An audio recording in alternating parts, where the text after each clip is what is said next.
粵語講戴綠帽，普通話係講戴綠帽子，無啦啦就多咗一個子字。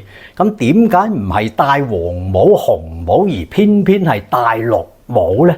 根據明朝七修類編嘅記載啊，相傳喺春秋時期就有規定，依靠妻女賣淫收入為生嘅男人呢，就要以綠頭巾包頭作為識別嘅。而喺唐宋時期咧，青綠色咧就被認為係賤民所穿服裝嘅顏色。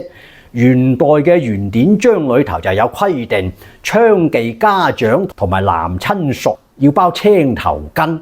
到咗明太祖朱元璋就更加下詔規定，老婆做雞嘅男人就必須要頭戴綠巾。